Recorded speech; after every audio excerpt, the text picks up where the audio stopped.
ओम नमो आदेश अलख निरंजन। गहिनीनाथाच्या मातीच्या पुथ्यापासून जन्म, मधुनाभा ब्राह्मणाकडून संगोपन, कनकागिरी गावात मच्छिंद्राने गोरक्षनाथास उपदेश करून सर्व वेदशास्त्रांत प्रवीण केले। 14 विद्याही त्यास पक्क्या पविल्या, सकल अस्त्रात वाकप केले। साबरी विद्या शिकविली व सर्व देवाच्या पायावर त्यास घातले। नरशी, कालिका, महंदा, महिषासुर, ज्योतिर् वेटाट, मारुती, श्रीराम इत्यादिकांची दर्शने करविली। जेव्हा रामाची भेट झाली तेव्हा रामाने गोरक्षनाथास मांडी व बसवून आशीर्वाद दिले। असो 52 वीरांचं वर्तमान। श्रीराम, सूर्य आदी करून सर्वांनी गोरक्षास वरदाने दिली व त्यास तपास बसविण्यासाठी मच्छिंद्रनाथास सांगून ते आपापल्या ठिकाणी गेले। एके दिवशी गोरक्षनाथ संजीवनी मंत्र पाठ करीत बसला होता। जवळ मच्छिंद्रनाथ नव्हता, तो एकटाच त्या ठिकाणी बसला आहे। अशा संधीस गावची मुले खेळत खेळत त्याच्या जवळ गेली। ती मुले चिखलाच्या गोठाई घेऊन आपसात खेळत होती। त्याने गोरक्षास चिखलाची गाडी करावयास सांगितले, पण त्याने आपणास गाडी करता येत नाही म्हणून सांगितल्यावर ती मुले आपण करू लागली। त्याने चिखलाची गाडी तयार केली। त्या गाडीवर बसावयासाठी एक गाडीवान असावा असे त्या मुलांच्या मनात येऊन ती चिखलाच्या पुथ्थाई करू लागली, परंतु त्यांना साधेना म्हणून ती एक मातीच्या पुथ्थाई करून देण्याविषयी गोरक्षनाथाची प्रार्थना करू लागली। त्याने त्याची ती विनवणी कबूल केली व चिखल घेऊन पुथ्थाई करावयास आरंभ केला।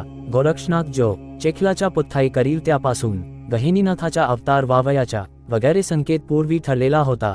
त्या अन्वये त्यास पुथ्थाई करून देण्याची बुद्धी उत्पन्न झाली। नवनारायणांपैकी करभंजन हा अवतार ह्या मातीच्या पुथ्थ्यापासून व्हावयाचा म्हणून गोरक्षास तशी बुद्धी होऊन त्याने पुथ्थाई करावयास घेतला। त्यावेळी मुखाने संजीवनी मंत्राचा पाठ चालला होता। संपूर्ण पुथ्थाई तयार झाला अशी संधी पाहून करभंजनाने त्यात प्रवेश केला। तेव्हा अस्थि, त्वचा, मांस, रक्त इत्यादी सर्व होऊन मनुष्याचा तेजःपुंज पुथ्थाई बनला। मग तो रडू लागला। हा आवाज जवळ असलेल्या मुलांनी ऐकला। तेव्हा गोरक्षनाथाने भूत आणले असा त्या मुलांनी बोभाटा केला व लागलेच सर्वजण भिवून पटून गेले।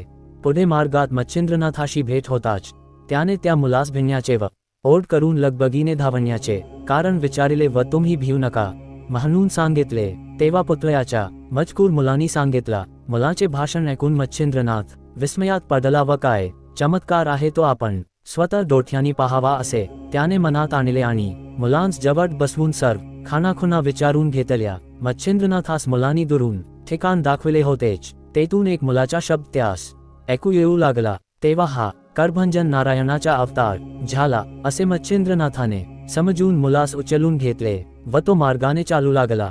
गोरक्षनाथाने पुथ्थाई केला असूनही तो जवळ दिसेना म्हणून मच्छिंद्रनाथ मुलास घेऊन जात असता गोरक्षनाथास हाका मारीत चालला। ती गुरुची हाक ऐकून गोरक्ष एका घरात लपला होता, तेथून बाहेर आला, पण मच्छिंद्राच्या हातातील मुलास पाहताच त्यालाही भीती वाटली। त्याची गुरुजवळ येण्यास हिंमत होईना हे पाहून गोरक्षास भय वाटते असे मच्छिंद्रनाथ समजला। मग त्याने मुलास चिरगुटात गुंडाठून ठेविले व गोरक्षापाशी जाऊन सांगितले की हा मनुष्य आहे व तो नवनारायणापैकी एक नारायणाचा अवतार आहे। मग गोरक्षानेही कसा काय प्रकार झाला होता तो सांगितला। तेव्हा ते वर्तमान ऐकून मच्छिंद्रनाथास आनंद झाला। जसा तू गोवरामध्ये झालास तसाच तू संजीवनी मंत्र म्हणून हा पुथ्थाई केलास। त्यात करभंजन नारायणाने संचार केला आहे, तो भूत नसून मनुष्य झाला आहे अशी साध्यंत हकीकत सांगून मच्छिंद्रनाथाने गोरक्षाची भीती उडविली। मग त्यास वर्तमान मुलास घेऊन मच्छिंद्रनाथ आपल्या आश्रमास गेला। तेथे त्याने गायीचे दूध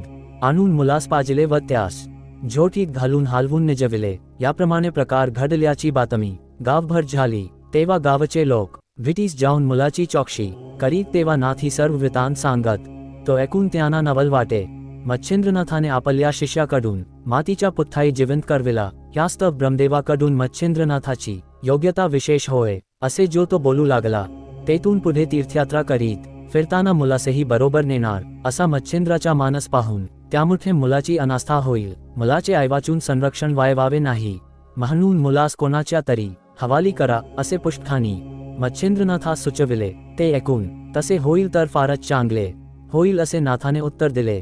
अशा तऱ्हेने मच्छिंद्रनाथाचा रुकार मिटवल्यानंतर मुलास कोणाच्या तरी माथी मारावा असा गावकऱ्यांनी घाट घातला। मग मधुनाभा या नावाचा एक ब्राह्मण तेथे राहत होता। त्याची गंगा ह्या नावाची स्त्री महापतिव्रता होती।